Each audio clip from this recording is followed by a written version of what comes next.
Ini merupakan sebuah nasihat bagi kita semuanya. Nasihat bagi diri saya, nasihat bagi para jamaah sekalian. Karena tentu saja kita menghendaki agar ketika kita mati diwafatkan oleh Allah Subhanahu wa taala dalam posisi husnul khatimah. Rasulullah sallallahu alaihi wasallam bersabda dalam hadis yang diriwayatkan oleh Imam Bukhari. Beliau mengatakan, "Innamal a'malu bil khawatim." Sesungguhnya yang menentukan baik buruknya amal adalah dilihat dari al-khawatim, dilihat dari ujungnya. Maka manusia ketika di dunia, mereka dilihat dan ditentukan apakah bernilai baik ataukah bernilai buruk tergantung dari ujungnya. Siapapun kita pasti punya masa silam. Saya punya masa silam, Bapak Ibu semuanya punya masa silam, kita semuanya punya masa silam. Dan dalam pengalaman masa silam itu, barangkali di antara kita mungkin dulu tenggelam dalam maksiat. Mungkin dulu tenggelam dalam praktek yang haram, transaksi yang dilarang. Bahkan kita banyak yang dulunya adalah pelaku riba. Kemudian dulunya kita pernah mengkonsumsi makanan yang haram. Dulunya kita pernah melakukan praktek yang dilarang dalam agama. Bahkan tidak jarang, waliyadzubillah, di antara mereka yang belajar agama dulunya pernah melakukan tindakan zina, waliyadzubillah. Dan masih banyak pelanggaran-pelanggaran syariat yang dulu kita lakukan. Namun kita tidak berbicara masa silam. Kita berbicara apa yang saat ini sedang kita jalani. Dan kita berbicara bagaimana agar kita bisa menjadi lebih baik dan yang paling baik di masa ketika kita meninggal dunia atau pada waktu kita meninggal dunia. Di ujung dari usia kita. Sebab perjuangan seorang muslim ketika dia berbuat taat kepada Allah tidak ada ujungnya kecuali kematian. Sebagaimana yang Allah Subhanahu wa taala firmankan dalam Al-Qur'an, "Wa'bud rabbaka hatta ya'tiyakal yaqin." Sembahlah Rabbmu, beribadalah kepada Rabbmu sampai datang kepadamu al-yaqin. Dan para ahli tafsir sepakat, wa ajma'a ahlu tafsir, dan ahli tafsir sepakat bahwa yang dimaksud dengan al-yaqin di sini adalah al-maut. Sebab ketika manusia itu sudah mati, ketika seorang hamba itu meninggal dunia, dia akan menjumpai hal yang sebelumnya barangkali tidak pernah dia pikirkan. Dia menjumpai alam yang baru. Dia menjumpai alam yang sama sekali tidak pernah dia rasakan, alam barzah. Dan sebagian dari balasan dinampakkan kepadanya. Pada saat dia dikuburkan, dia bisa melihat jalannya menuju surga atau jalan dia menuju neraka. Bahkan sebagian hukuman itu diberikan oleh Allah Subhanahu wa taala sehingga mereka bisa mendapatkan azab kubur. Demikian pula kenikmatan sebagiannya diberikan oleh Allah Subhanahu wa taala sehingga mereka bisa mendapatkan kenikmatan ketika mereka berada di alam kubur dengan amalan yang telah mereka lakukan sebelumnya. Sehingga kenapa disebut sebagai al-yakin? Karena manusia menjadi yakin.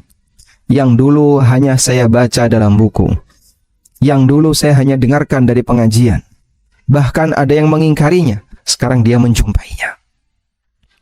Karena itu pada waktu Rasulullah sallallahu alaihi wasallam selesai perang Badar, beliau kumpulkan mayat-mayat orang kafir yang mati di perang Badar.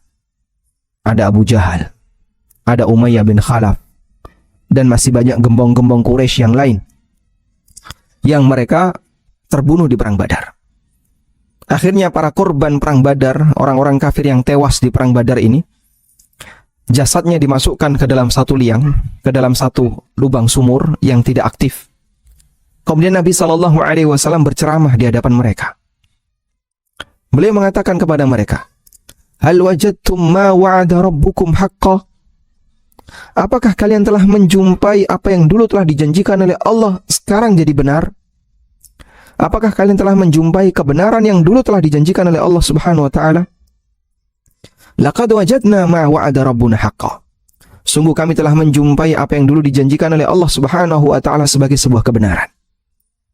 Kami telah mendapatkan bukti bahwa orang yang beriman dan komitmen dengan imannya, dia bertahan dalam imannya, dia mendapatkan kejayaan, dan sekarang kami menang. Nabi SAW bertanya kepada mayat-mayat, ya, orang-orang musyrikin yang meninggal dunia, yang mereka tewas di perang Badar. apakah kalian telah menjumpai benarnya janji Allah Subhanahu wa taala? Sehingga mereka menjumpai muqaddimah akhirat, yaitu alam kubur. Umar bin Khattab radhiyallahu anhu langsung bertanya, "Ya Rasulullah, atasma'u qaulakum?" Apakah mereka bisa mendengarkan? Ayasma'una qaulakum? Apakah mereka bisa mendengarkan apa yang Anda sampaikan? Wahum amwat, sementara mereka adalah mayit-mayit. Maka Nabi sallallahu alaihi wasallam mengatakan, "Ma anta bimusmi'in minhum ya Umar." Engkau tidak lebih mendengar dibandingkan mereka, wahai Umar. Walakin la yujibun, tapi mereka tidak bisa memberikan jawaban. Sehingga para mayat-mayat orang musyrikin itu diajak bicara oleh Nabi sallallahu alaihi wasallam dan mereka mendengar suara Rasulullah sallallahu alaihi wasallam. Tapi mereka tidak bisa merespon, nggak bisa jawab. Tayyib. Sehingga kita bisa lihat di sini bahwa ketika orang itu mati, dia menjumpai apa yang dulu ada dalam imannya, atau yang dulu dia ingkari, apa yang dulu dia baca berupa balasan di alam barzah, sekarang dia jumpai.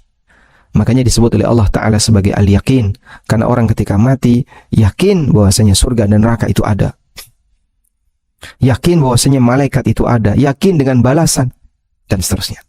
Tayyib. Kembali ke sini. Kita diperintahkan oleh Allah untuk beribadah sampai datang keyakinan. Wa'bud rabbaka hatta ya'tiyakal yaqin. Sembahlah Rabbmu, beribadalah kepada Rabbmu sampai datang kepadamu al-yakin, artinya sampai datang kepadamu kematian.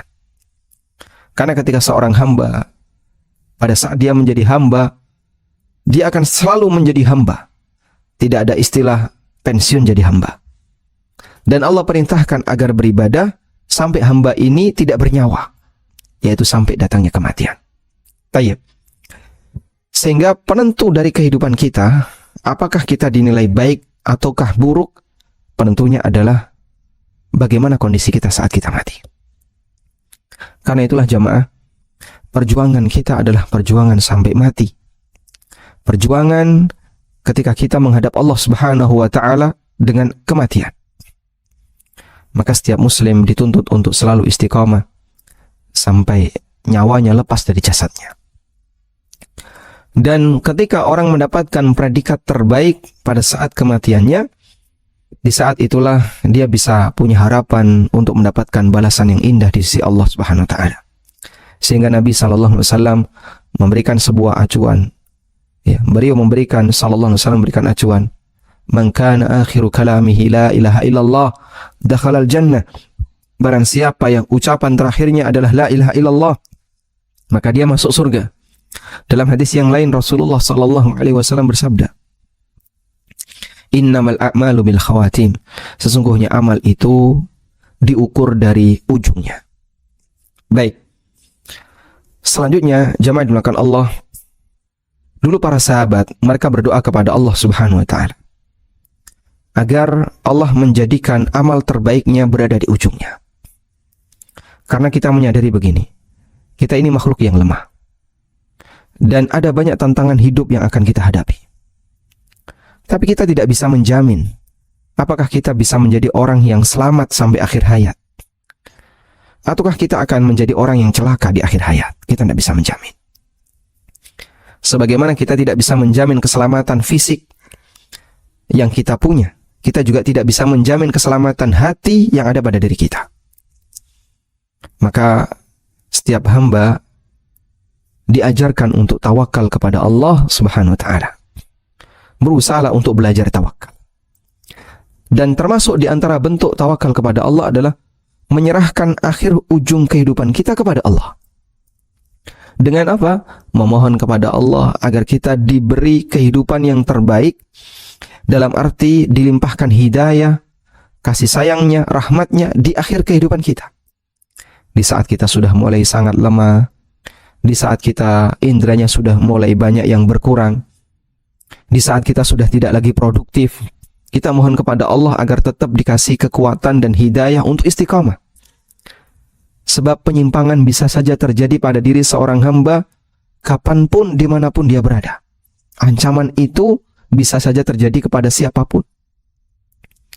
Tak terkecuali seorang ustadz, seorang da'i, bahkan seorang ulama. Makanya bagian dari sikap yang tepat adalah pasrahkan akhir hidup ini kepada Allah. Pasrahkan akhir hidup ini kepada Allah. Sebab seorang mukmin diajarkan keseimbangan dua hal, antara ikhtiar dengan tawakal.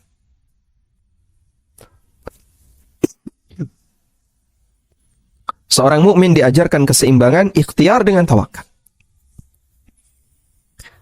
Kita berikhtiar dengan berusaha agar menjadi hamba yang baik sampai akhir hayat. Tapi jangan terlalu pede. Karena kita banyak kelemahan. Dan kita tidak bisa menjamin. Sebagaimana kita nggak bisa menjamin keselamatan fisik, kita juga nggak bisa menjamin keselamatan batin kita. Sehingga serahkan kepada Allah. Baik. Dan bagian dari turunan tawakal kepada Allah saat kita beribadah kepadanya dan saat kita mentaatinya adalah dengan berdoa kepada Allah, memohon agar kita diberi kebaikan, diberi hidayah di akhir usia kita. Itulah yang dilakukan oleh Abu Bakar As-Siddiq radhiyallahu anhu. Sebagaimana disebutkan dalam sebuah riwayat yang sahih, Abu Bakar As-Siddiq radhiyallahu anhu pernah berdoa kepada Allah, Allahumma ja'al khaira a'mali fi khawatimiha. Ya Allah, jadikan amal terbaikku ada di penghujungnya. Saya tuliskan doa ini, tapi saya minta tolong akun yang resen dijadikan co-host agar bisa share screen.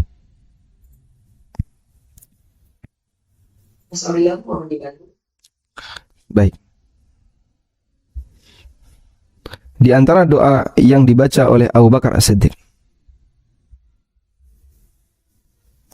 Allahumma ja'al khaira umri akhirahu. Allahumma ja'al khaira a'mali khawatimahu.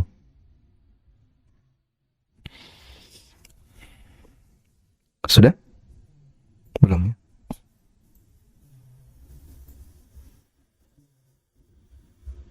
Baik.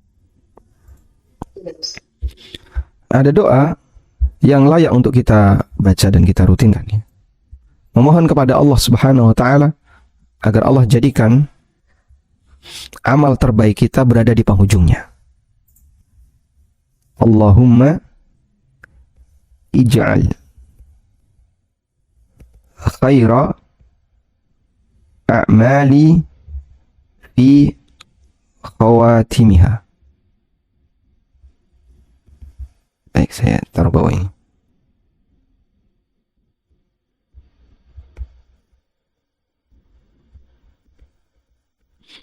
Allahumma ja'al khaira a'mali fi khawatimiha.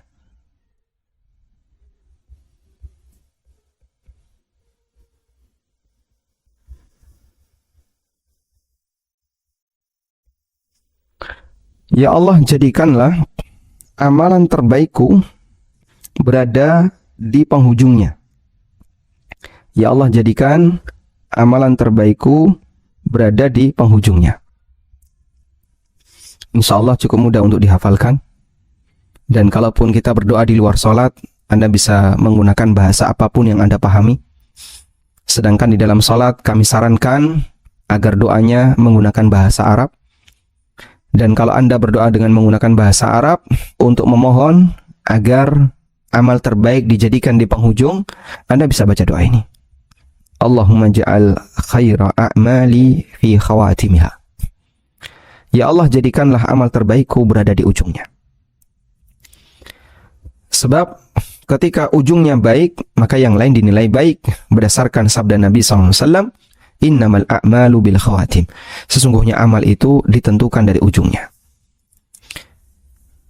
Saya memberikan dua perbandingan. Yang pertama, ada manusia yang punya jasa besar bagi umat. Yang jasa besar ini bentuknya adalah menanamkan akidah yang baik dan membantah akidah yang menyimpang di tengah umat. Di antara nama yang sangat terkenal dalam hal ini adalah Abdullah Al-Qasimi. Abdullah Al-Qasimi, dia menulis sebuah buku itu 2 jilid, yang isinya membantah orang-orang kafir, orang-orang Syiah, dan para penyembah kuburan di kalangan kelompok Sufi. Buku itu berjudul As-Sira' Bainal Islam wal Wathaniyah. Perhelatan pertempuran antara Islam dan agama paganisme. Dan buku itu 2 jilid. Para ulama memujinya. Sampai di antara mereka ada yang mengatakan, laqad ishtara bi kitabil jannah. Abdullah Al-Qasimi telah membeli surga dibayar dengan kitabnya. Karena kitabnya bagus. Abdullah Al-Qasimi membeli surga dibayar dengan kitabnya. Namun Masya Allah, dia mati dalam posisi apa? Ateis. Dia mati dalam kondisi ateis. Tidak mengakui keberadaan Tuhan, mengingkari Tuhan. Wallahu a'lam, prosesnya bagaimana kita tidak tahu.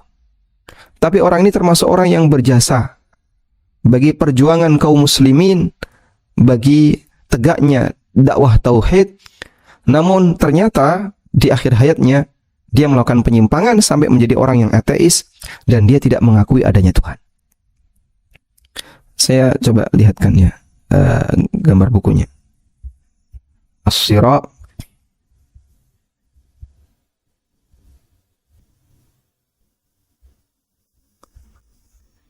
Bainal Islam wal Wathaniyah. Nah,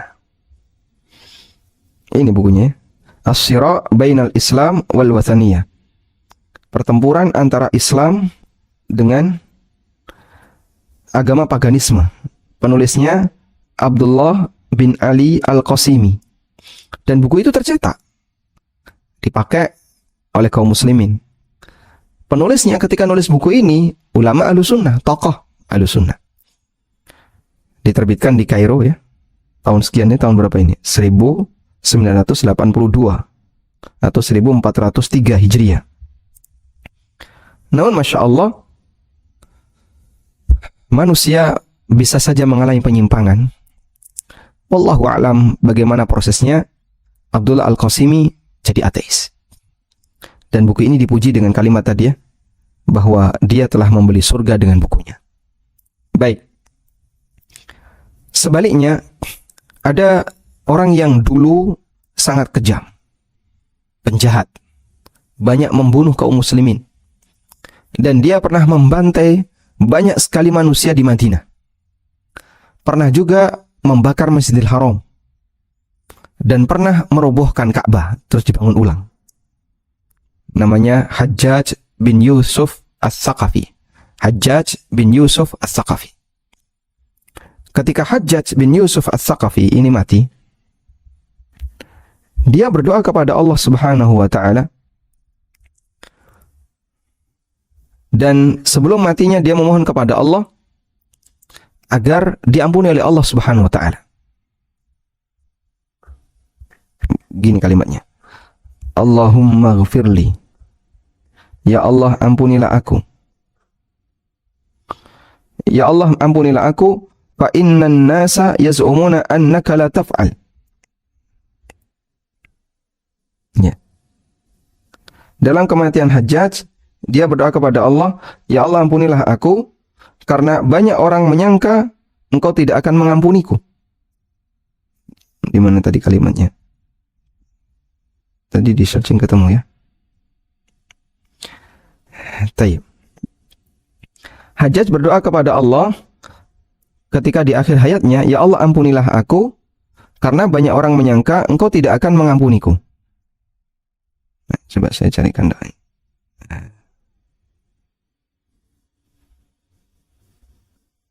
Nah ini. Qala Muhammad ibn Munkadir. Muhammad bin Munkadir menceritakan, karena Umar bin Abdul Aziz yubghidul Hajjaj.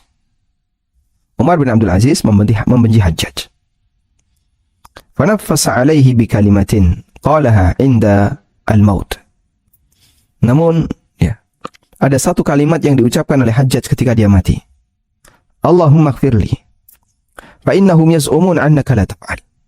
Ya Allah, ampunilah aku, karena banyak orang meyakini engkau tidak akan mengampuniku.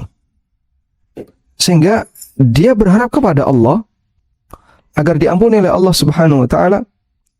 Padahal Hajjaj dulunya adalah seorang yang sangat kejam, banyak membantai kaum muslimin.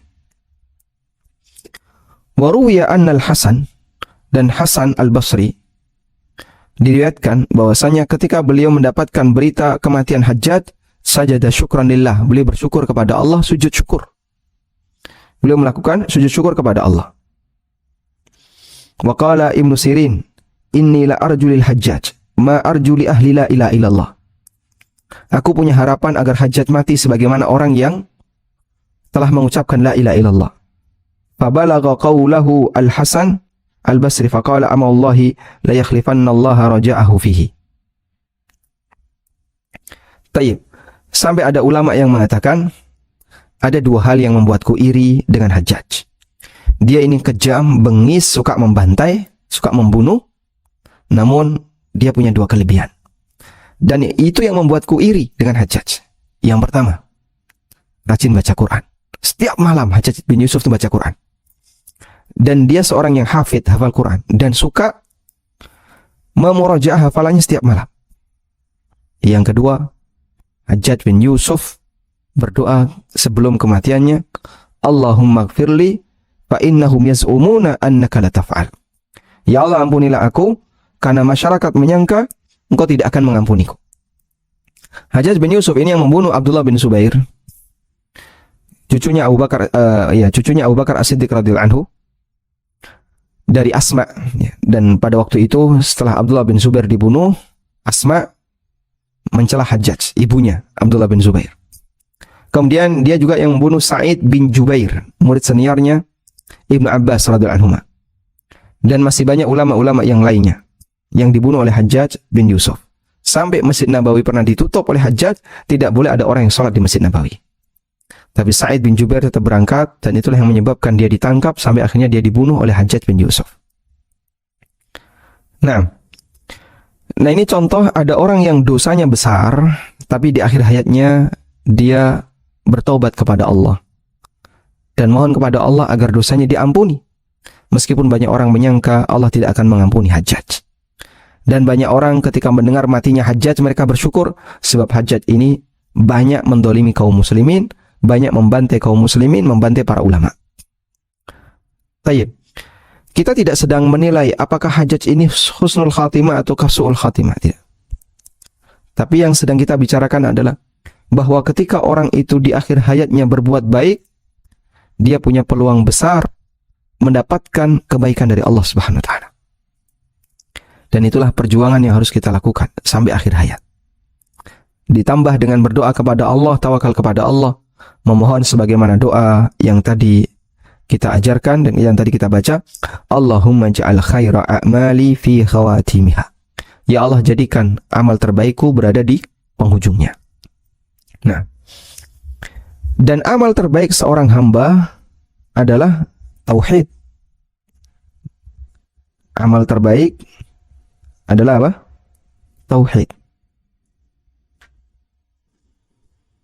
Karena itu nasihat dan pesan yang Allah Subhanahu wa taala ceritakan dalam Al-Qur'an, pesan menjelang kematian yang Allah ceritakan dalam Al-Qur'an adalah pesan tauhid. Ini pesan Nabi, pesan seorang Nabi menjelang kematiannya adalah pesan tauhid. Bagaimana dalilnya? Allah Subhanahu wa taala berfirman, "Am kuntum syuhada'a idh hadara Ya'qub al-maut idh qala li bani." Coba kita lihat firman Allah tentang Nabi Ya'qub alaihi salatu wassalam. Idh hadara Ya'qub al-maut. Al-Baqarah 133.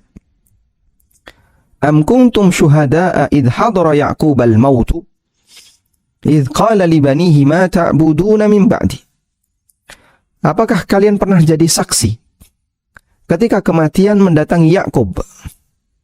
Idh qala, lalu Ya'qub mengatakan li banihi kepada anaknya, ma ta'buduna min ba'di.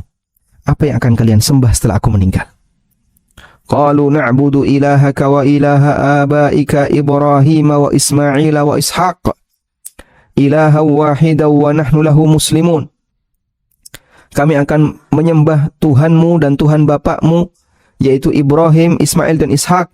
Tuhan yang satu, wa nahnu lahu muslimun, dan kami akan pasrah kepada Allah, kami akan taat kepadanya. Demikian pula yang diwasiatkan oleh Ibrahim alaihissalatu wassalam di Al-Baqarah ayat 132 atasnya. Setelah sebelumnya Allah mengatakan, qala aslamtu li rabbil alamin, Ibrahim mengatakan, aku pasrah, aku masuk Islam, aku pasrah kepada Allah Rabbul Alamin. Lalu Allah berfirman, wa wassa biha Ibrahimu banihi wa Ya'qub. Dan Ibrahim mewasiatkan hal ini, demikian pula Ya'qub kepada anak-anaknya. Ya bani ya innallaha astafa lakumuddin fala tamutunna illa wa antum muslimun. Wahai putraku, wahai anak-anakku, sesungguhnya Allah telah memilihkan agama untuk kalian. Fala tamutunna illa wa antum muslimun. Karena itu jangan sampai kalian mati kecuali dalam kondisi Islam. Tayyib. Sehingga amal yang terbaik adalah amal tauhid. Dan itu yang Allah sebutkan dalam Al-Quran menjadi pesan beberapa nabi menjelang wafatnya. Termasuk Nabi kita Muhammad sallallahu alaihi wasallam. Beberapa pesan Nabi SAW sebelum beliau wafat. Beliau meminta kepada para sahabat, la taj'al qabri idan. Jangan kau jadikan kuburanku sebagai tempat khol. Tempat khol itu apa, Pak? Melakukan peringatan upacara tertentu di kuburan. Dan itu berulang setiap tahun. Kemudian beliau juga bersabda, melarang keras orang membangun masjid di kuburan. Ya. Sampai beliau mengatakan, la'anallahu al-yahuda wan nasara ittakhidhu qubur anbiya'ihim masajida. Ala wa inni anhaakum an dzalik. Allah melaknat Yahudi dan Nasrani yang mereka menjadikan kuburan para nabinya sebagai masjid. Ketahuilah aku melarang kalian akan hal ini. Dan itu diucapkan oleh Nabi SAW beberapa hari, kalau tidak salah 5 atau 3 hari sebelum beliau diwafatkan oleh Allah Subhanahu wa taala. Artinya jadi pesan menjelang wafatnya. Karena itulah amal terbaik ini yang dijanjikan oleh Nabi SAW, siapa yang memegang amal terbaik ini di akhir hayatnya masuk surga. Sebagaimana disebutkan dalam hadis, ya, man kana akhiru kalamihi la ilaha illallah. Siapa yang kalimat terakhirnya adalah la ilaha illallah, dakhalal jannah, maka dia akan masuk surga. Siapa yang kalimat terakhirnya la ilaha illallah, maka dia akan masuk surga. Masya Allah. Dan ini salah satu di antara amal yang perlu dipertahankan oleh seorang muslim. Karena itulah kita diperintahkan untuk melakukan apa? Talqin. Mayyit, agar mayyit mengucapkan la ilaha illallah. Nabi SAW bersabda, lakinu mautakum la ilaha illallah. Talqinlah orang yang mau mati di antara kalian agar dia mengucapkan la ilaha illallah. Sebab ini kata kunci orang bisa mendapatkan keberhasilan, sukses di akhir hayatnya, dijamin masuk surga oleh Nabi sallallahu alaihi wasallam. Siapa yang kalimat terakhirnya la ilaha illallah, maka dia masuk surga.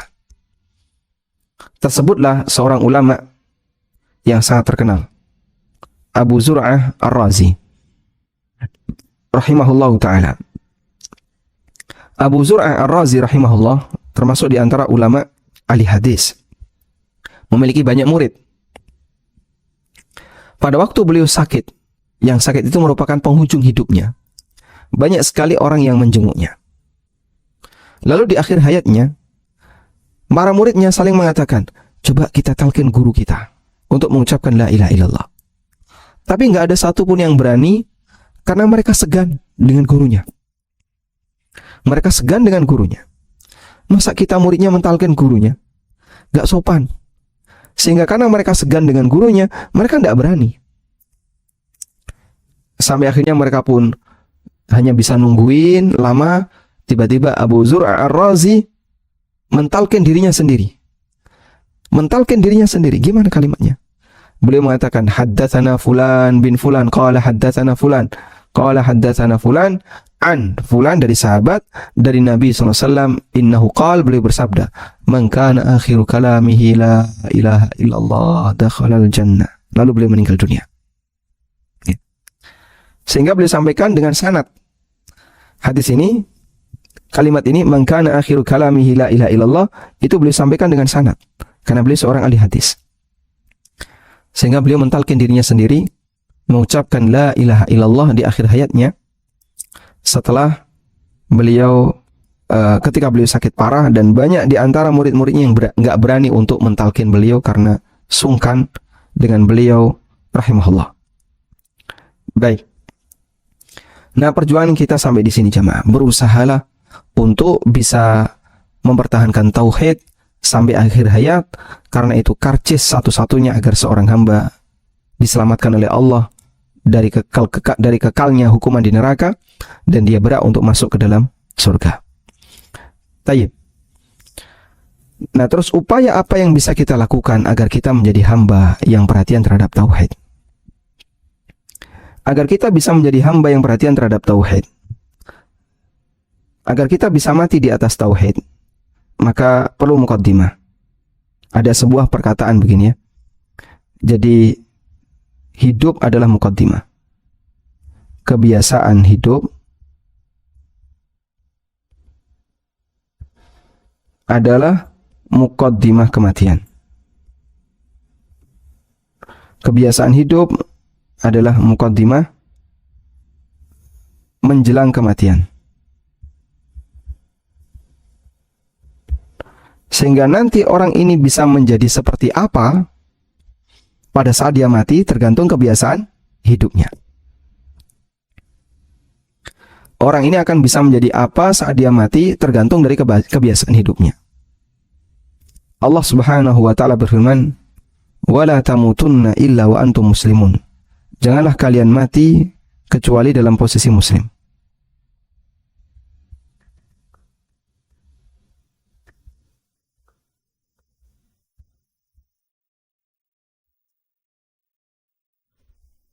Ada di surat apa itu?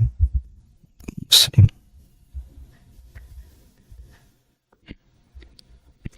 Ibnu Katsir rahimahullah ketika menafsirkan ayat ini, Quran surat Ali Imran 102. Ya ayyuhalladzina amanu taqullaha haqqa tuqatih wa la tamutunna illa wa antum muslimun. Kata Ibnu Katsir, Allah berpesan dalam ayat ini agar kita istiqomah sampai mati, minimal istiqomah jadi muslim. Sehingga di situ kita diminta untuk istiqomah jadi muslim. Istiqomah jadi muslim sampai mati. Berdasarkan pesan dari Allah Subhanahu wa taala di surat Ali Imran, ya, pesan Allah di surat Ali Imran ayat 102, "Wala tamutunna illa wa antum muslimun." Janganlah kalian mati kecuali dalam posisi sebagai seorang muslim. Kata Al-Hafidz Ibnu Katsir rahimahullah, "Man 'asha 'ala syai'," qala Ibnu Katsir. Al-Hafidz Ibnu Katsir pernah mengatakan, "Man 'asha 'ala syai' mata 'alaihi, wa man mata 'ala syai'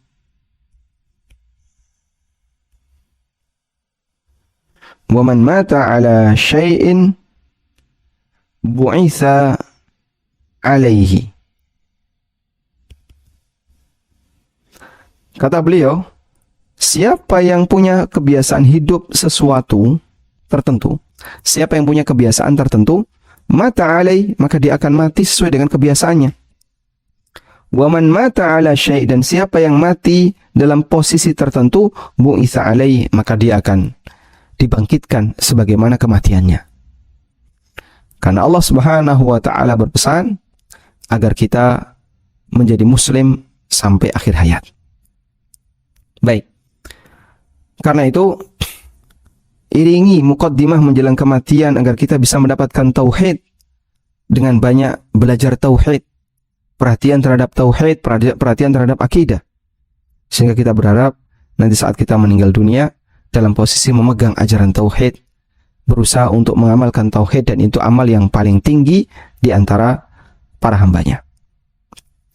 Baik. Nah, kemudian kaitannya dengan ini. Allah Subhanahu wa ta'ala akan menghisap. Allah akan hisap.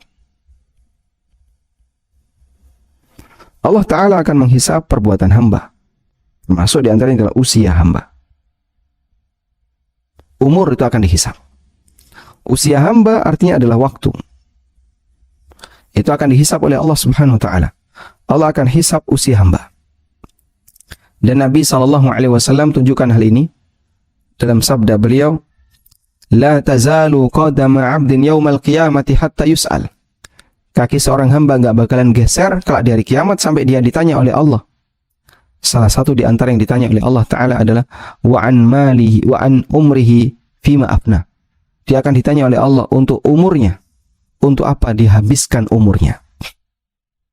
Dan menghabiskan umur itu sama dengan menghabiskan waktu.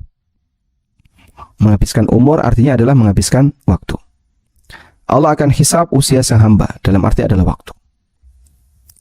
Dan ini penting sekali untuk kita berikan perhatian, sebab inilah modal seorang hamba agar dia bisa istiqomah. Nah, kaitannya dengan usia, di situ ada usia normal dan ada usia uzur. Berapa usia uzur ini? 60 tahun. Usia uzur ini adalah 60 tahun ke atas. Baik. Kenapa 60 tahun ke atas disebut sebagai usia uzur? Terdapat sebuah hadis di mana Nabi SAW pernah bersabda dari sahabat Abu Hurairah radhiyallahu anhu, Rasulullah SAW bersabda, "Idza balagha ar-rajulu min ummati 60 sana." Apabila ada di kalangan umatku yang usianya mencapai 60 tahun, faqad a'dzarallahu ilaihi fil umri, berarti Allah telah memberikan uzur kepadanya dalam usianya. Dalam riwayat yang lain dari Abu Hurairah radhiyallahu anhu, hadisnya sahih riwayat Bukhari, Nabi SAW bersabda, "A'dzarallahu ila mri'in akhara ajalah." Allah memberikan uzur kepada orang yang diakhirkan ajalnya hatta ballaghahu 60 sana, sampai orang itu mencapai 60 tahun. Artinya kalau sudah 60 tahun ke bawah, ke atas, maka sudah tidak ada uzur. Berarti di sini tandanya tidak betul ya. Usia uzur adalah 60 tahun ke atas. Dalam arti kalau sudah 60 ke atas, maka dia sudah tidak lagi punya uzur. Nah, kalau usia normal adalah baligh ya, sampai 60 tahun. Baik. Artinya apa usia uzur ini? Coba kita lihat firman Allah Subhanahu wa taala di surat Fatir. Allah Subhanahu wa taala berfirman,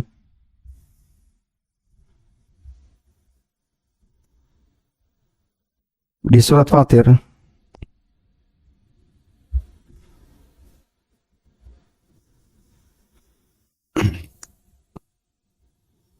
ayat 37, Allah menceritakan tentang kondisi penduduk neraka. Di ayat 37 Allah berfirman, "Wahum yastarikhuna fiha, Rabbana akhrijna na'mal salihan ghaira alladhi kunna na'mal. Awalam nu'ammirkum ma yatadhakkaru fihi man tadhakkara wa ja'akumun nadhir." Wahum yastarikhuna fiha. Mereka teriak-teriak ketika di neraka. Rabbana, wahai Rabb kami, akhrijna, keluarkanlah kami, na'mal salihah, maka kami akan beramal saleh, ghairal ladzi kunna na'mal, yang dulu belum sempat kami kerjakan. Lalu Allah Subhanahu wa taala kasih peringatan, awalam nu'ammirkum ma yatadhakkaru fihi man tadhakkara wa ja'akumun nadhir. Bukankah aku telah memberikan umur kepada kalian, ma yatadzakkaru fihi, yang itu sudah cukup ya, bagi orang yang berakal, yang mau merenung untuk menggunakannya, untuk mengambil ibrah dari umur itu. Wa ja'akumun nadhir, dan telah datang an-nadhir kepada kalian. Wadzuku fama lidzalimina min nasir, maka rasakan tidak ada pertolongan bagi orang-orang zalim. Sehingga di sini kita bisa lihat bahwa Allah Subhanahu wa taala memberikan umur itu ditanya oleh Allah. Sehingga ketika orang itu diberi umur, Allah Subhanahu wa taala katakan, orang umur sekian itu seharusnya sudah bisa merenung, sudah bisa pinter untuk nata diri. Masa masih tenggelam sebagaimana anak muda? Di sini coba kita kutipkan beberapa keterangan ahli tafsir.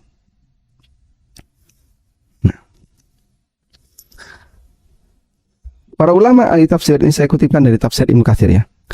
Para ulama ahli tafsir berbeda pendapat fi miqdaril umur al-murad hauna, mengenai acuan umur yang dimaksud dalam ayat ini. Awalam nu'ammirkum, bukankah aku telah memberikan umur kepada kalian? Ma yatadzakkaru man tadzakkara, yang seharusnya kalian sudah bisa mikir, umur segini kok masih nakal. Wa ja'akumun nadhir, dan datang an-nadhir kepada kalian. Baik. Nah, yang dimaksud dengan umur di situ adalah 60 tahun menurut pendapat yang lebih kuat. Di antaranya adalah hadis dari Jabir dari Ibnu Abbas.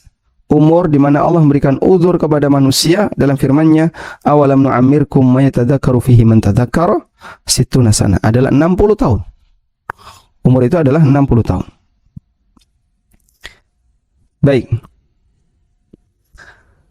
Sehingga kalau orang sudah berusia 60 tahun ke atas ya, seharusnya lebih hati-hati. Maksiat-maksiat segera dilereni ya, dihentikan, jangan dilanjutkan. Anda sudah berada di penghujung. Yang kata Nabi SAW, ketika Allah memberikan umur sampai 60, berarti ya, orang ini telah mendapatkan uzur sampai dia umur 60. Nah, di angka usia itu, di bawah 60, orang kadang bermain, ya, kadang melakukan maksiat, tapi masih ditoleransi. Kenapa? Karena bisa jadi uzurnya masih luas. Tapi kalau sudah 60, ya masih nggak karu-karuan, wah, ini alamat sul khotimah. Sehingga dia harus segera dikembalikan, diingatkan, padahal sudah datang an-nadhir. Lalu apa yang dimaksud dengan waja'akumun nadhir? Dan telah datang an-nadhir. An-nadhir maksudnya adalah uban. Sehingga orang itu ketika berumur 60 tahun sudah beruban, berarti sudah datang peringatan. Ini badanmu sudah lemah, sudah banyak yang putih, sudah banyak beruban, ya. Sehingga an-nadhir, pemberi peringatan di situ adalah uban. Sebagaimana keterangan dari Ibnu Abbas, Ikrimah dan yang lainnya di sini ya. Wa qauluhu, dan firman Allah Taala, waja'akumun nadhir, dan datang kepada kalian an-nadhir, diriwayatkan oleh Ibnu Abbas, Ikrimah dan Abu Ja'far Al-Baqir serta Qatadah, dan juga pendapatnya Sufyan bin Uyainah, yang dimaksud dengan an-nadhir adalah asyab. Asyaib, yang dimaksud dengan an-nadhir adalah asyaib, artinya uban. Sudah beruban loh Pak, peringatannya sudah datang. Ibu sudah beruban, peringatan sudah datang. Peringatan-peringatan itu dimunculkan oleh Allah agar orang sadar, saya sudah tua, sudah saatnya untuk banyak mendekat kepada Allah. Sehingga dia tidak tenggelam dalam kehidupan dunia, karena telah banyak datang an-nadhir pada dirinya, yaitu rambut-rambut yang beruban. Wallahu a'lam. Baik. Lalu bagaimana caranya agar seorang hamba itu bisa menjadi orang yang terjaga istiqomahnya? Cara terjaga istiqomah.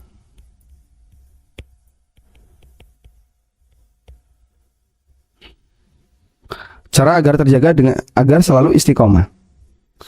Sini saya bacakan, di sini akan saya bacakan sebuah kisah yang mungkin kisah ini sudah sering kita dengar.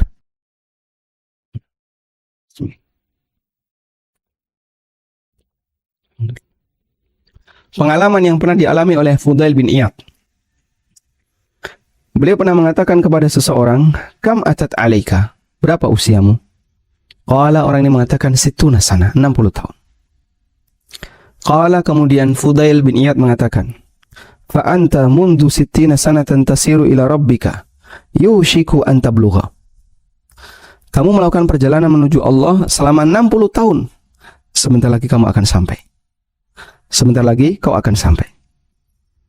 Faqala ar-rajul, maka orang ini mengatakan inna lillahi wa inna ilaihi raji'un. Faqala al-Fudail, kemudian Fudail balik bertanya, ata'rifu tafsirah? Kamu tahu apa tafsirnya? Tafsir dari inna lillahi wa inna ilaihi raji'un. Taqul, yang kita ucapkan inna lillahi maknanya adalah sesungguhnya kita ini adalah milik Allah sebagai hamba. Kita sebagai hamba Allah. Wa inna ilaihi raji'un, dan hanya kepadanya kita kembali. Ya. Artinya kita tahu bahasanya kita ini adalah hamba dan Allah Subhanahu wa taala sebagai Khalik. Maka kita akan menghadap Allah taala. Wa inna ilaihi raji'un, dan kita akan menghadap Allah taala. Maka siapa yang yakin dia akan kembali kepada Allah, falya'lam annahu mauquf. Sadarilah bahwasanya dia akan diajak bicara oleh Allah. Wa man 'alima annahu mauquf falya'lam annahu mas'ul. Dan ketika Allah mengajak bicara hamba, maka sadarilah bahwasanya hamba akan ditanya. Dan siapa yang yakin kalau dia akan ditanya, falyu'id lil mas'alati jawaban. Siapkan jawaban untuk pertanyaan Allah. Lalu orang ini semakin ketakutan dan beliau mengatakan, famal khilah, terus gimana caranya agar saya nanti bisa berhasil menjawab pertanyaan Allah? Maka Fudail mengatakan, yasirah liman yasarahullah. Cukup mudah bagi orang yang dimudahkan oleh Allah. Kemudian Fudail bin Iyad memberikan sebuah nasihat. Nasihat ini bagus sekali ya. Saya pertama dengar, langsung berusaha saya hafalkan. Tuhsin fima baqiya, yufar laka ma madha. Fa innaka in asa'ta fima baqiya, ukhitta bima baqiya wa bima madha. Berbuat baiklah di sisa usiamu. Berusahalah untuk berbuat baik di sisa usiamu. Maka engkau akan mendapatkan pahala untuk amalmu sekarang dan amalmu di masa silam. Jika kau tetap berbuat buruk di sisa usiamu, ukhitta bima baqiya wa bima madha, maka kau akan dihukum dengan dosamu di masa silam dan dosamu di masa mendatang. Masya Allah, ya. Jadi cara terjaga istiqomah di sini adalah berbuat baik di sisa, berbuat baik di sisa usia. Siapa yang berbuat baik di sisa usia, maka ya, seluruh pahalanya, tuksin fima baqiya, dosanya di masa silam akan diampuni. Maka dosa di masa silam akan diampuni.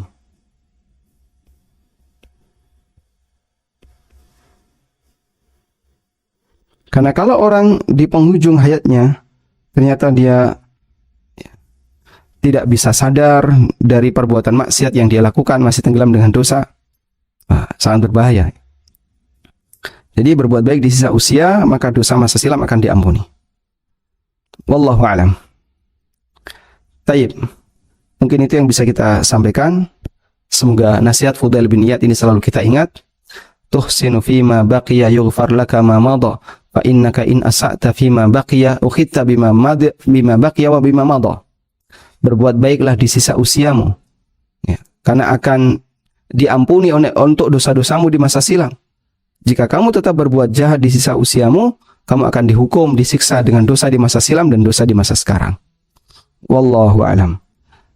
Walhamdulillahirabbil alamin. Demikian yang bisa kita sampaikan sebagai muqaddimah. Semoga Allah Ta'ala memberikan kita kekuatan untuk selalu istiqamah, dan Allah Subhanahu Wa Ta'ala memberikan hidayah kepada kita untuk melakukan amal yang terbaik di akhir dari kehidupan kita. Wassallallahu ala nabiyyina Muhammadin wa ala alihi wa sahbihi wasallam. Alhamdulillahirabbil alamin atas paparan, atas kajian yang disampaikan pada siang hari ini. Kepada Bapak Ibu, silakan jika ada ingin bertanya, diutamakan yang sesuai dengan tema dulu. Tadi ada yang sudah izin di chat dengan nama Ibu Ade, kami persilakan. Dan kami Baik, mohon ditunggu sebentar. Tapi Anda di luar tema apa tidak masalah? Yang sesuai tema dulu, kalau tidak saya yang baca pertanyaan dulu ya Bu. Mungkin Ibu setelah Bu. saya. Iya, sebentar ya, Iya. kita tunggu. Mohon maaf.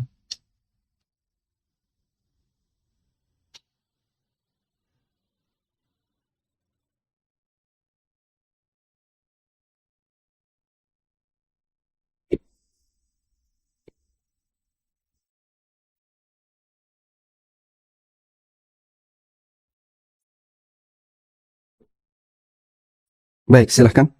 Bismillahirrahmanirrahim. Sudah terjawab sebagiannya Ustadz atas materinya. Memang tadi pertanyaan ini ditulis di tengah-tengah kajian. Izin bertanya, seseorang suka bermaksiat, tidak ada perbaikan, bahkan sampai ajal menjemput. Tapi orang tersebut tuh ibadah sholat seperti biasa, memang tidak boleh dilakukan ya, maksiat, jalan, sholat, jalan. Terus bagaimana solusinya kalau kita menemukan ini? Bagaimana solusinya? Kalau kita menemukan kasus macam ini, maksiat sampai mati, tapi juga sholatnya sampai mati, Ustaz. Tayyib. Hal yang menguntungkan bagi seorang muslim adalah iman yang dia punya. Selagi dia punya iman, maka dia berhak untuk mendapatkan surga. Meskipun bisa jadi dia disiksa terlebih dahulu, dihukum terlebih dahulu ketika di neraka. Namun hamba Allah yang mukmin nantinya akan diselamatkan oleh Allah Subhanahu wa taala. Kapan? Wallahu alam, sesuai dengan apa yang Allah kehendaki. Nah, kemudian ketika seorang muslim itu salat, beribadah, dia juga maksiat, ibadah, maksiat. Itulah manusia. Tapi kita berharap semoga ujungnya salat, ujungnya ibadah, ujungnya taat. Jangan sampai ujungnya maksiat. Karena penentunya ada di ujung. Dalam sebuah hadis, Rasulullah SAW pernah dilapori oleh sahabat. Ya Rasulullah, kalau aku di hadapan Anda, seolah-olah surga dan neraka ada di hadapan kita. Kami para sahabat ketika berada di hadapan Nabi SAW, seolah-olah surga dan neraka ada di hadapan kita. Sehingga mereka imannya naik, bisa nangis ketika mendengar ceramah Nabi SAW. Bisa hanyut terenyuh ketika Nabi SAW bercerita sesuatu. Sehingga dalam forum kajian yang disampaikan oleh Nabi SAW, biasa sahabat itu nangis. Yang mungkin itu tidak kita lakukan dalam forum kajian yang kita lakukan ketika di Indonesia, di zaman kita. Kemudian mereka mengatakan, tapi ketika kami pulang, kami ke pasar, kami berdagang, kumpul dengan keluarga, kumpul dengan teman, ketawa-ketawa, dan aneka aktivitas yang lain sebagaimana umumnya orang. Kami balik melakukan dosa, kami balik melakukan ini, kami balik melakukan ini. Apakah itu tanda bahwasanya kita ini orang munafik? Kemudian Rasulullah SAW pernah mengatakan, beliau mengatakan, "Lau lam tudhnibu," kalau kalian tidak pernah berdosa sama sekali, maka Allah Subhanahu wa taala akan membinasakan generasi ini. Allah akan membinasakan kalian. Membinasakan dalam arti Allah akan mematikan kalian. Kemudian Allah Subhanahu wa taala menciptakan makhluk. Yang makhluk itu yudhnibuna wa yatubun. Yudhnibun wa yatubun. Mereka berbuat dosa, lalu mereka tobat. Dosa lagi, tobat lagi. Dosa lagi, tobat lagi. Dosa, tobat, dosa, tobat. Namanya manusia, dan Allah Subhanahu wa taala mencintai tobatnya hamba. Maka bisa jadi pada saat dia sedang berdosa, dia tenggelam dalam maksiat. Begitu dia bertobat, dosanya berubah jadi amal soleh. Dengan sebab dosanya itu berubah jadi amal soleh. Dan itulah kita, umumnya seperti itu. Namun kita punya harapan, semoga penghujungnya bukan maksiat. Semoga penghujungnya bukan dosa, tapi penghujungnya adalah kebaikan. Ucapan la ilaha illallah, atau kita sedang salat, atau ibadah yang lainnya. Kita berharap semoga dengan penghujung semacam itu, Allah Subhanahu wa ta'ala akan mengampuni dosa-dosa kita di masa silam. Sebagaimana pesan yang disampaikan oleh Fudail bin Iyad, beliau menyampaikan, tuhsin fima baqiya yughfar laka ma madha. Berbuat baiklah di sisa usiamu, maka dosamu di masa silam akan diampuni. Fa innaka in asa'ta fima baqiya ukhitta bima baqiya wa bima madha. Karena kalau kamu tetap jahat di sisa usiamu, kamu akan dihukum untuk kejahatanmu di masa silam dan kejahatanmu di sisa usiamu. Waliyadzubillah. Wallahu a'lam. Kami persilahkan kepada Ibu Dewi yang nulis di chat duluan tadi untuk bertanya sesuai tema. Silahkan dengan singkat dan jelas, Ibu Dewi, dipersilahkan.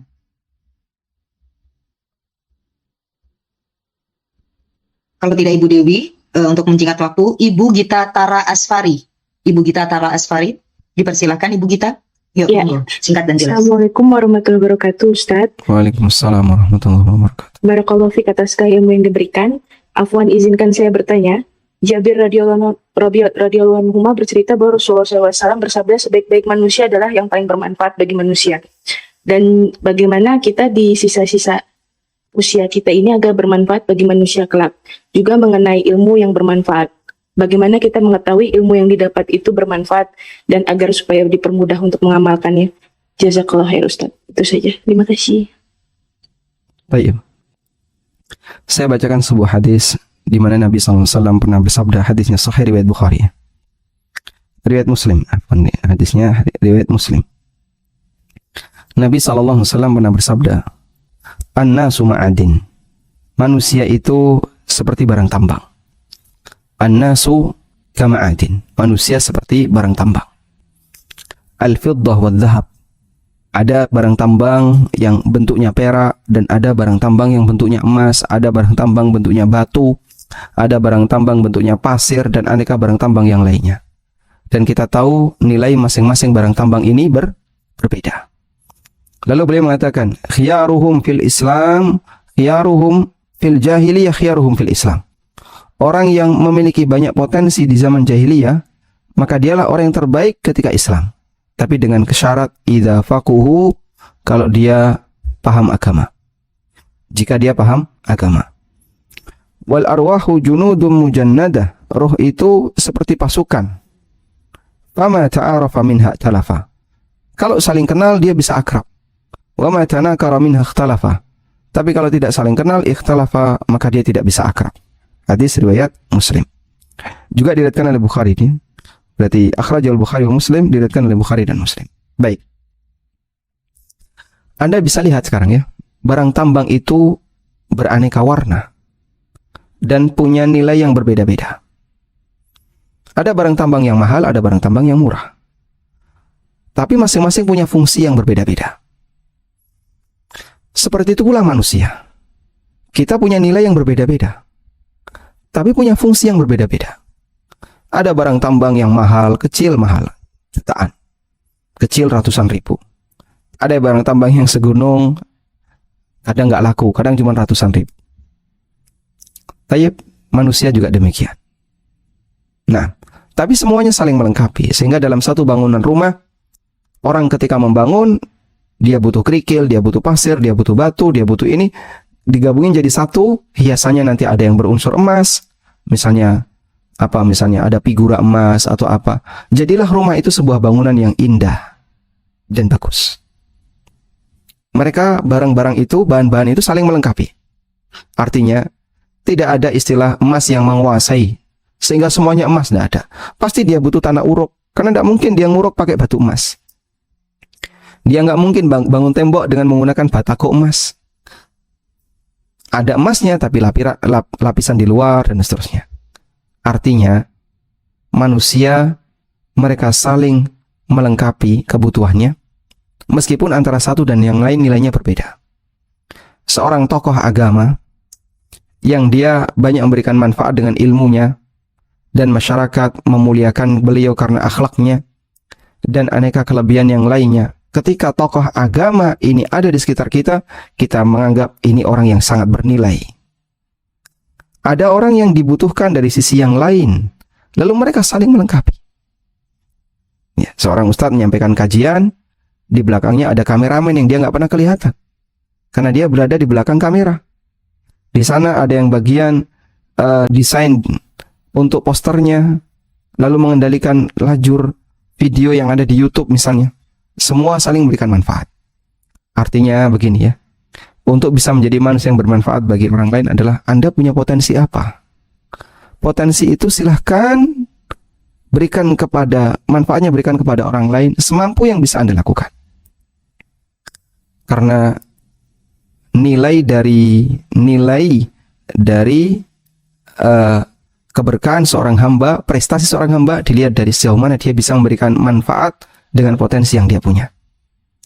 Saya ulang ya, nilai dari prestasi seorang hamba bukan dilihat dari kehebatan potensinya, tapi sejauh mana dia bisa memberikan potensi dan kehebatannya itu untuk kebermanfaatan bagi yang lain.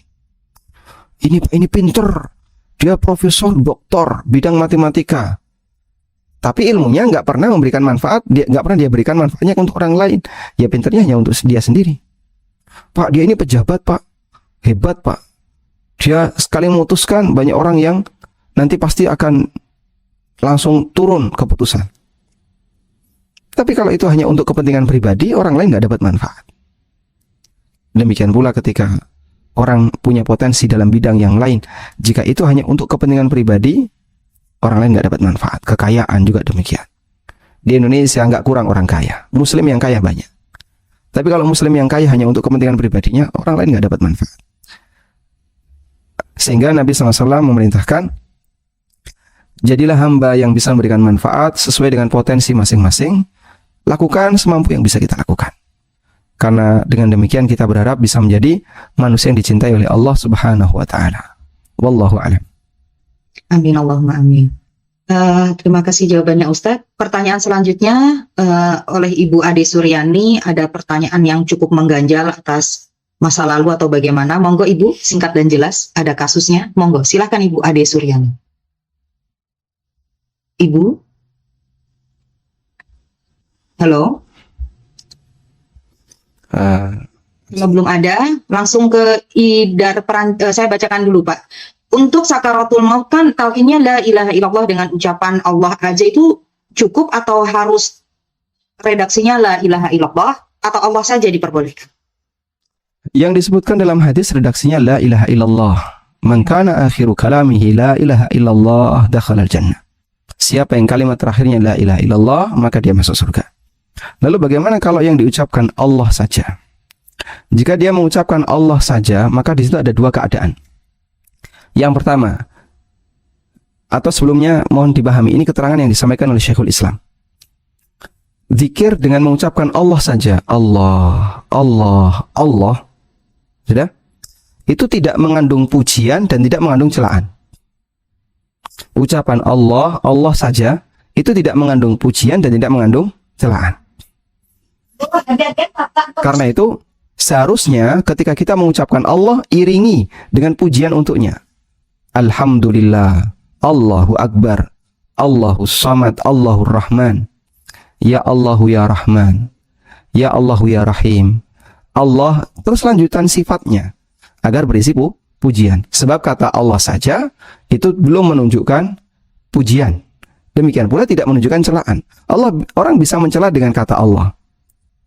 Misalnya orang memberikan celaan ya, dia menyebut kalimat celaan lalu diikuti dengan kata Allah. Misalnya orang Nasrani mengatakan Allah punya anak, dan itu mencela Allah, dan Allah murka dengan ini. Maka hanya sebatas menyebut nama Allah itu tidak mengandung pujian maupun celaan. Dan kita itu diperintahkan untuk memuji Allah. Karena itu Allah katakan walillahil asmaul husna fad'uhu biha. Allah memiliki asmaul husna, maka gunakan asmaul husna untuk memanggilnya. Sehingga pujilah Allah dengan asmaul husna. Baik. Lalu bagaimana kalau ada orang yang di akhir hayatnya dia mengucapkan Allah? Pertama, di situ ada dua keadaan. Yang pertama, sebenarnya dia mampu mengucapkan la ilaha illallah, tapi dia hanya memilih Allah, Allah, Allah. Padahal dia mampu untuk mengucapkan la ilaha illallah. Maka kita nilai nggak benar seperti ini. Anda masih bisa mengucapkan kalimat yang panjang, la ilaha illallah, la ilaha illallah. Yang kedua, jika dia tidak mampu mengucapkan kecuali Allah saja, karena mungkin sudah sangat parah sakitnya, sudah tua, pandangan matanya sudah belawur, dia sudah nggak bisa berkomunikasi, diajak komunikasi dengan baik, lalu hanya bisa mengucapkan Allah, Allah. Kalau memang kemampuannya hanya itu, maka kembali kepada kaidah fattaqullaha mastata'tum. Bertakwalah kepada Allah semampu kalian. Mampunya hanya ucapan Allah, Pak. Dia disuruh mengucapkan la ilaha illallah keberatan. La ilaha illallah misalnya ya. Orang yang sudah tua sekali, bisanya Allah, Allah. Kalau bisanya hanya itu, maka ini berlaku bagi orang yang tidak bisa baca lengkap, insya Allah tidak masalah. Semoga itu bagian dari bertakwa kepada Allah semampunya di akhir hayatnya. Wallahu a'lam. Ibu Ade Suryani dipersilahkan kembali. Assalamualaikum warahmatullahi wabarakatuh, Ustaz. Waalaikumsalam warahmatullahi wabarakatuh. Semoga Ustaz dan seluruh kaum muslimin dalam keadaan sehat. Afwan, ada di luar Amin. tema ya Ustaz. Terkait ini Ustaz, terkait jual beli Ustaz. Ana mau menanyakan satu kasus. Jadi dalam suatu perusahaan Ustaz, ada sistem distributor, agen, dan reseller. Nah, jadi sistemnya itu ketika kita membeli produk, 3 produk gitu kan, kita mendapatkan harga misalkan 500.000. Nah, sedangkan harga jualnya itu 200.000. Status kita reseller. Ketika kita beli 6 produk, harganya misalkan 1 juta, harga jual sama Ustadz 200.000 dan status kita sebagai agen. Nah, ketika kita beli 10 produk, harga 1,5 juta, status kita sebagai distributor. Nah, ini murni jual beli. Untung yang kita dapat memang dari jual beli produk, Ustadz. Namun yang menjadi kejanggalan, jika si A reseller ini beli barang misalkan ke agen B, maka seterusnya si A ini harus beli ke agen B, Ustadz. Karena agen B inilah yang memperkenalkan si A akan produk tersebut, dan agen B lah yang membina si reseller ini untuk berjualan gitu. Memberikan iklannya, memberikan informasi, seperti itu. Nah, apakah jual beli atau sistem yang seperti ini terlarang, atau sistem seperti ini termasuk MLM, Ustadz? Masya Allah. Baik. Harus ada muqaddimah. Baik, kasusnya saya pahami. Mungkin harus ada muqaddimah yang bisa kita berikan terlebih dahulu agar bisa menjawab materi semacam ini. Nah, saya kembalikan ke moderator. Kira-kira kalau diberikan muqaddimah jadi agak panjang. Oh, kalau agak panjang, mungkin Kira-kira perlu sekarang atau ditunda di waktu yang lain? ditunda dulu karena di bawahnya ada banyak. Tapi kami ingin ada link yang bisa langsung ke Ustadz atau dengan tim. Bagaimana? Apakah bisa ditulis di chat? Jadi pertanyaan ini kita pending dulu karena akan Baik. panjang, Bu. Sedangkan Silakan sudah nanti 15 menit lagi. pertanyaan ini ditulis lalu nanti dikirim ke WA ANB channel. Insya Allah bisa kita bacakan pas kajian waktu subuh. Kita membuka forum tanya jawab untuk masalah muamalah dan yang lainnya. Siap. Mohon maaf sebelumnya Ibu Ade Suryani. Jazakallah khairan, Ustadz. Naam, Barakallah. jazakillah khairan. Tidak apa-apa. Yang penting sudah tersampaikan. Yang Perancis atau Paris tadi ya, Ibu Idar. Kasih. Siap. Assalamualaikum warahmatullahi wabarakatuh, Ustaz dan Waalaikumsalam Mas. warahmatullahi wabarakatuh. Saya ingin bertanya mengenai istiqamah. Saya tinggal di negara 4 musim. Jadi kadang-kadang misalnya ada bulan-bulan yang saya bisa istiqamah tahajud atau puasa, tetapi ada bulan-bulan yang sulit untuk melakukan tahajud ataupun puasa karena malamnya pendek sekali dan siangnya sangat panjang. Pertanyaan saya, apakah istiqamah pada bulan-bulan yang sebelumnya itu pahalanya hilang atau akan tetap diperhitungkan oleh Allah Subhanahu wa Ta'ala? Begitu, Ustaz. Terima kasih. Baik. Tayyib. Berkaitan dengan kaum muslimin yang tinggal di negeri 4 musim. Lalu di situ ada perbedaan waktu yang sangat mencolok ya, yang sangat signifikan antara siang dan malamnya. Kalau kita di Indonesia kan paling selisihnya hanya setengah jam. Tapi kalau di Perancis, di Eropa, di Saudi aja yang agak selatan selisihnya sudah sampai 2 ya, kurang lebih 2 atau 3 jam. Kalau di lebih utara lagi bisa lebih banyak lagi. Nah, meskipun saya tidak punya pengalaman dalam menghadapi 4 musim itu seperti apa. Cuman hal semacam ini bisa kita lihat bagaimana praktek para ulama di masa silam dan Rasulullah SAW memberikan saran di masa silam. Baik, pertama begini. Untuk amal yang wajib tidak boleh digeser. Amal yang wajib tidak boleh digeser. Sehingga sholat 5 waktu tetap harus dikerjakan. Pak, siangnya panjang sekali, malamnya pendek. Anda harus tetap mengerjakan maghrib, isya, subuh sesuai dengan waktunya. Selama masih ada siang malam. Perancis, malam yang terpendek berapa jam?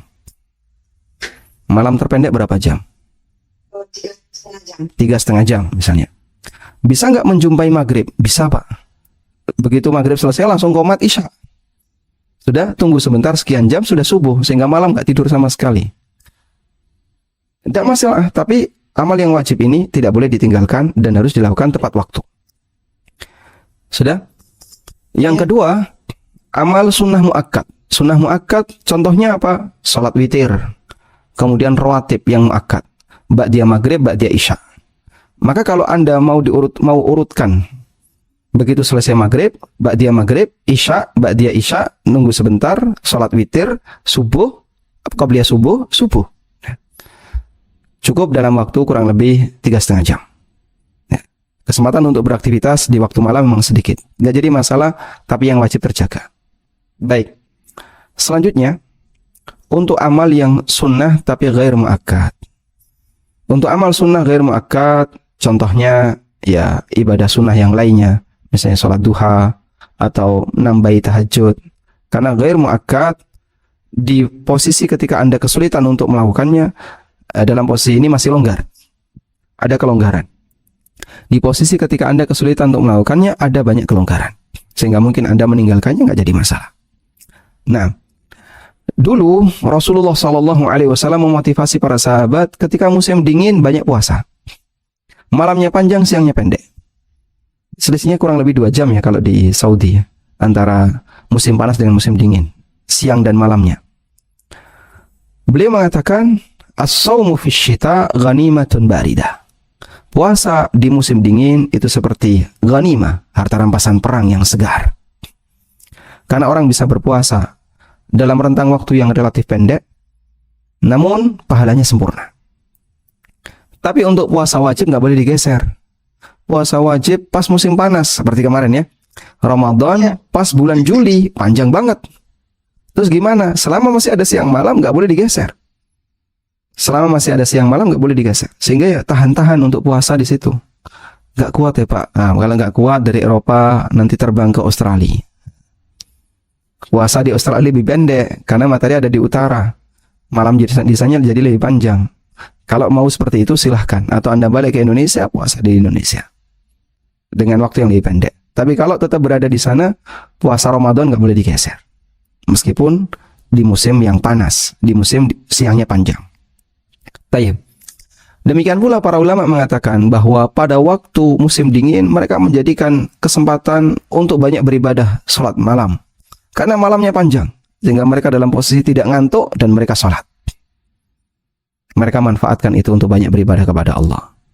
Para jamaah umroh yang ikut kami ya, jam 2 sudah nggak bisa tidur.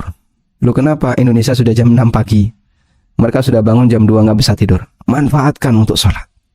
Subuh ketika musim dingin di Saudi bisa sampai jam 5:30 baru subuh. Masya Allah, 5:30 di sini sudah 9:30. Manfaatkan untuk sholat tahajud sebanyak-banyaknya. Karena jet lag, pengaruh jet lag itu dibawa sampai di sana untuk beberapa hari pertama. Dan itu kesempatan bagi kaum muslimin Indonesia untuk beribadah banyak di Masjid Nabawi atau di Masjidil Haram. Nah seperti itu tidak masalah. Jadi diatur ibadahnya karena keadaan dan suasana, cuaca dan iklim yang ada di masing-masing daerah. Wallahu a'lam.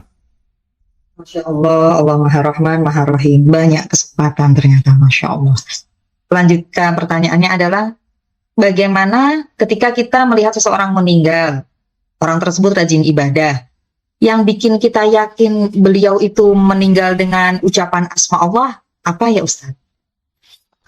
Sebenarnya kita belajar bukan untuk menilai orang ya, itu yang pertama ya. Sehingga yang lebih berkepentingan dengan ilmu yang kita pelajari adalah diri kita sendiri. Makanya ketika kita belajar bahwa husnul khotimah itu keadaannya seperti ini, kita punya harapan semoga saya bisa seperti itu. Dan kita berusaha untuk melakukan seperti itu, diiringi dengan berdoa kepada Allah Ta'ala. Baik. Sementara kaitannya dengan orang lain adalah apa yang berhubungan dengan sikap kita kepada orang itu. Contohnya apa Pak? Apakah orang itu muslim atau tidak? Itu berhubungan dengan sikap kita. Berhubungan dengan sikap kita adalah apakah kita boleh nyolati jenazahnya atau tidak. Sehingga penilaian kita terhadap orang yang kaitannya dengan sikap kita final di posisi dia muslim atau tidak. Kalau dia muslim berarti kita punya tanggung jawab, punya kewajiban yaitu fardu kifayah untuk mengurusi jenazahnya. Mulai dari memandikan, mengkafani, mensolati sampai memakamkan. Karena dia muslim, sehingga hak muslim wajib kita tunaikan sebagai fardu kifayah. Kita boleh mendoakannya karena dia muslim. Tapi kalau dia ternyata mati non-muslim, kenapa? Tidak pernah sholat orang itu, Pak. Setahu saya dia nggak pernah sholat. Di rumah juga kayaknya tidak sholat. Ya sudah, kalau begitu, berarti begitu dia mati, kita menghindar. Mohon maaf, saya tidak bisa mensolatinya. Saya tidak mau mensolatinya. Loh kenapa? Dia mati non-muslim. Dan kita tidak boleh untuk mendoakan orang non-muslim. Mati dalam keadaan non-muslim, tidak boleh. Ya. Maka lin nabi walladzina amanu ayastaghfiru lil musyrikin walau kanu uli kurba. Tidak boleh bagi nabi dan orang-orang yang beriman untuk memohonkan ampunan bagi orang-orang musyrik meskipun dia kerabat. Dan ini berkaitan dengan wafatnya Abu Talib, yang dia mati dalam kondisi mengikuti agama Abdul Muthalib, agama musyrikin Quraisy, dan Nabi SAW dilarang untuk memohonkan ampunan oleh Allah kepada Abu Talib meskipun dia kerabat. Nah, hanya sampai di situ fungsi kita menilai. Nah, sementara untuk tambahannya, apakah dia husnul khatimah atau su'ul khatimah, kalau kita tidak punya bukti yang valid, sebaiknya tidak kita menebak-nebak ya. Kayaknya kok su'ul khatimah. Kenapa waktu mati dia apa misalnya ya, di toilet, atau waktu dia mati ketika lagi buang air terus dia mati. Penilaian-penilaian semacam ini sebaiknya tidak kita lakukan, sebab kita tidak tahu di balik itu. Sehingga selama dia muslim, kita punya kewajiban untuk mensolatinya, kewajiban untuk mengurusi jenazahnya, dan itu fardu kifayah. Kalau dia non muslim, ya sudah, kita tidak punya dan tidak boleh untuk mengurusi jenazahnya, tidak boleh mensolatinya, tidak boleh mendoakannya. Lebih dari itu kita serahkan kepada ilmu Allah Ta'ala. Wallahu a'lam. Alhamdulillahirabbil alamin. Satu lagi untuk Ibu Rini, dipersilakan. Terakhir Ibu Rini. Ibu Rini. Ya, Assalamualaikum warahmatullahi wabarakatuh, Ustadz. Waalaikumsalam. Saya mau nanya sehubungan dengan tadi yang dibilang Ibu Ida, buat yang di Eropa gitu. Kalau waktu musim summer jadi memang pendek. Nah, bagaimana dengan orang yang punya sakit, misalnya kayak diabetes itu kan seharusnya minum obat harusnya pagi sama sore gitu, misalnya 2 kali sehari, atau paling nggak dia butuh istirahat mungkin gitu. Nah, dia untuk orang yang bekerja, dan gitu terus sehari-harinya memang dia melakukan puasa, dan memang alhamdulillah beliau senang puasa. Cuman memang setelah umur 50-an itu agak terasa berat, di jam-jam misalnya karena subuhnya kan jam 4 kurang saat ini. Nah, di saat jam-jam 10, 11, 12 itu berat banget gitu sebenarnya. Kadang orangnya jadi terpikir, apa saya buka aja ya gitu, tapi nggak apa-apa deh, bismillah terusin aja walaupun dengan badan lemes dan capek banget rasanya gitu ya. Alhamdulillah biasanya bisa sampai selesai gitu, sampai maghrib. Tapi pertanyaannya tuh, apakah kalau misalnya kayak gitu itu berarti orangnya memaksakan diri, dalam artian dia zalim pada dirinya, atau bagaimana baiknya? Kalau misalnya udah merasa lemes begitu, lebih baik buka aja, atau diterusin aja sampai kalau misalnya mampu ya alhamdulillah gitu. Misalnya enggak, bagaimana Ustaz? Karena yang saya dengar, kalau orang yang biasa di waktu dia sehat segala itu dia menjalankan sunnah-sunnah segala macam, di waktu dia sakit dia akan tetap dapat pahalanya, apalagi kalau dia masih berusaha untuk itu. Itu aja Ustaz, jazakallah khair. Baik. Yang pertama, amal yang wajib tidak boleh dibatalkan. Allah Subhanahu wa taala berfirman, "Wala tubtilu a'malakum." Janganlah kalian membatalkan amal kalian. Sehingga seorang hamba ketika dia sudah memulai amal wajib, maka harus diselesaikan kecuali ketika dia punya uzur. Kecuali ketika dia punya uzur. Kalau dia nggak punya uzur, hanya sebatas kelelahan, hanya sebatas kecapean, kehausan, terasa lapar, selama dia masih mampu untuk menahannya, wajib untuk dia tahan sampai sempurna selesai puasanya. Yang kedua, untuk amal yang sunnah, baik salat maupun puasa maupun amal yang lain, kecuali satu, umroh dan haji. Kecuali satu, haji dan umroh. Haji dan umroh meskipun sunnah tidak boleh dibatalkan. Allah Ta'ala berfirman, wa atimul hajja wal umrata lillah. Sempurnakanlah haji dan umroh untuk Allah. Sehingga haji dan umroh kalau sudah dilakukan tidak boleh dibatalkan. Tapi untuk selain haji dan umroh yang sifatnya sunnah, amal sunnah boleh untuk dibatalkan. Baik. Ketika puasa boleh dibatalin? Boleh membatalkan puasa dalam posisi puasa sunnah. Dan Nabi SAW mengatakan, as-saimul mutatawwi amiru nafsihi. Orang yang puasa sunnah, dia pengendali dirinya sendiri. Kalau dia mau, dia silahkan puasa. Kalau mau, dia boleh batalkan. Dan Nabi SAW pernah membatalkan puasa sunnah. Karena ketika beliau pulang, beliau tanya, disampaikan kepada beliau bahwasanya tadi ada orang yang menghadiahkan makanan. Kemudian Rasulullah SAW mengkonsumsinya, memakannya. Ya. Dan beliau mengatakan, meskipun aku tadi puasa, tapi beliau batalkan. Baik. Kemudian yang berikutnya, berkaitan dengan uzur karena usia. Uzur karena usia, dulu prinsipnya para sahabat itu diamalkan amal sunnah rutin semampu yang bisa dia lakukan. Sampai akhirnya ketika dia sudah tidak mungkin mampu melakukannya, barulah ditinggalkan. Seperti puasa sunnah atau tahajud yang kira-kira butuh effort yang lebih besar. Yang kira-kira butuh tenaga dan effort yang lebih besar. Karena itu dalam posisi ini, jika ada orang uzur karena usia, lalu dia tinggalkan puasa sunnah dan kebiasaan sunnahnya, diperbolehkan, cuman selama masih memungkinkan untuk dilanjutkan, silahkan lanjutkan. Tayyib. Allah Subhanahu wa taala berfirman, "Illal ladzina amanu wa 'amilus shalihat falahum ajrun ghairu mamnun." Kecuali orang yang beriman dan beramal saleh, mereka mendapatkan pahala yang tidak pernah putus. Ibnul Muhallab, seorang ulama Malikiyah, mengatakan, ayat ini merupakan kabar gembira bagi orang mukmin, di mana ketika mereka rajin beramal saleh di saat mereka masih muda, masih kuat, lalu sampai akhirnya ketika usia tua, dia tidak sanggup lagi untuk melestarikan amal itu, maka insya Allah, Allah akan tetap memberikan pahala yang terus mengalir. Lahum ajrun ghairu mamnun, mereka dapat pahala yang tidak pernah putus, terus mengalir. Dengan sebab apa? Dengan sebab uzur tuanya itu, uzur usia, dia tetap dapat pahala sesuai dengan kebiasaan amal soleh yang dia lakukan di masa silam. Dia tidak bisa melakukannya bukan karena malas, tapi dia tidak bisa melakukannya karena keterbatasan fisik. Sehingga dari sinilah kita punya harapan, uzur tua tetap dapat pahala sesuai kebiasaan waktu masih muda di masa silam. Maka pembiasaan amal soleh di waktu muda itu memberikan harapan pensiunannya jadi lebih besar. Pensiunannya jadi lebih besar. Artinya pahala di usia tua jadi bisa lebih besar. Mumpung masih kuat untuk puasa A, sholat tahajud B, ibadah C, rutinkan sesuai dengan apa yang mampu kita lakukan. Demikian yang bisa kita bahas. Semoga bermanfaat. Wassallallahu ala nabiyyina Muhammadin wa ala alihi wa sahbihi wasallam.